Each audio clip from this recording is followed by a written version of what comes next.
अस्सलाम वालेकुम। Taiba Zia new York से।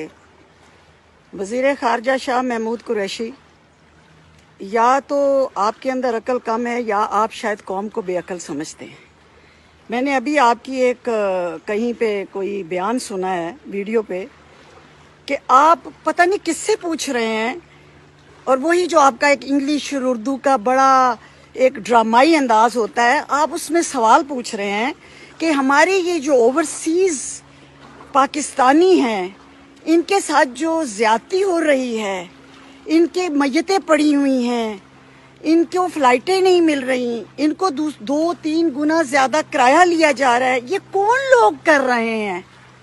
मुझे समझ नहीं आती। कोई शर्म होती है, कोई हया होती है।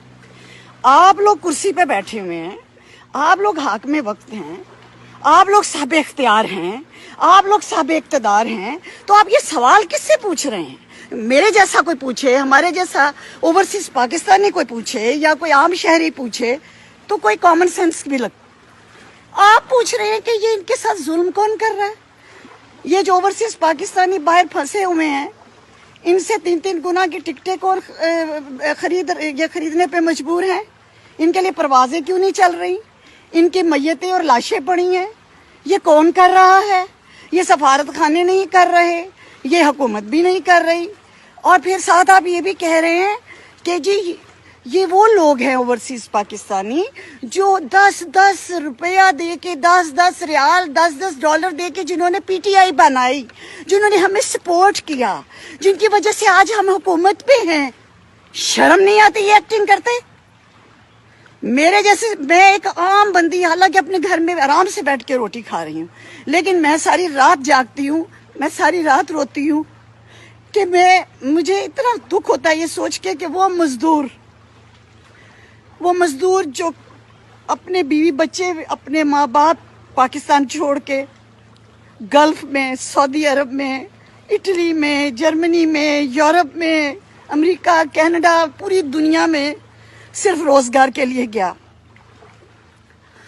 और आज अगर अल्लाह ताला कुदरत की एक आफत आई तो उसके साथ तुम लोगों ने इतनी संगदिली की, और कुर्सी पे बैठ के ऊपर से हमारे उनके जख्मों पे नमक छिड़क रहे और बड़े मासूम बन के पूछ रहे हो कि ये जुल्म उनके साथ कौन कर रहा है? तुम कर रहे हो। शाह महमूद कुरैशी, तुम वजीर खारजा होते हुए ये सवाल पूछ रहे हो? तुम्हें इमरान खान लेके आया। इमरान खान कमजोर था क्योंकि वो खुद नहीं आ सकता था, वो अक्सरियत लेके नहीं आ सकता था, उसको हमारे अदारों ने बैसाखियां दी, उनको तुम जैसे लोटों ने की जरूरत पड़ी। और फिर तुम्हें पता है कि चंदे की क्या वैल्यू होती है। तुम आज कह रहे हो कि ये चंदा जो ओवरसीज हमें देते रहे, उनकी वजह से तुम्हें चंदे की वैल्यू पता है, क्योंकि तुम औकाफ खाते हो, तुम चंदे खाते हो मज़ारों के, दरगाहों के, पीरी फकीरी के नाम पे तुम मासूम शहरियों से चंदे लेते हो, और उस चंदों पे तो टैक्स भी कोई नहीं होता, उस चंदे पे तो नैब भी नहीं पकड़ सकती, क्योंकि वो अकीदतमंद ब्रेन वॉश तबका देता है। और जिन चंदों से फिर तुम लोग इलेक्शन लड़ते हो और कुर्सियों पे आते हो, और कुर्सियों पे एक बार नहीं कई बार आते हो, और हर हुकूमत के साथ लोटा बन के आते हो, और आज सवाल ये पूछ रहे हो ओवरसीज पाकिस्तानियों के बारे में कि वो जो फंसे हुए हैं, जो अपने वतन वापस नहीं आ पा रहे, जिनके लिए परवाजें जारी नहीं की जा रही। एक इंडिया ले गया बहरी जहाज, इंडिया बहरी जहाज़ों पे उनको आधी टिकटों पे लेके जा रहा है, परवाजों पे पूरी दुनिया अपने शहरियों को निकाल रही है। वाहिद पाकिस्तान वो बदनसीब मुल्क है मेरे कायदे आजम का, जिसमें तुम जैसे लोग धोखेबाज और गद्दार बैठे हुए हैं, कुर्सियों के मजे भी लूटते हैं, इक़्तिदार के मजे भी लूटते हैं, और फिर आके मासूम बन के पूछते हैं कि ये कौन कर रहा है। सब्र करो, ये वक्त गुजर जाना है। ओवरसीज पाकिस्तानी जहाँ जहाँ हमारे स्टूडेंट्स और मजदूर फंसे हैं, अनकरीब वो पाकिस्तान में होंगे, और तुम्हारा अगला इलेक्शन भी आएगा, हिसाब सारा चुकता कर देंगे।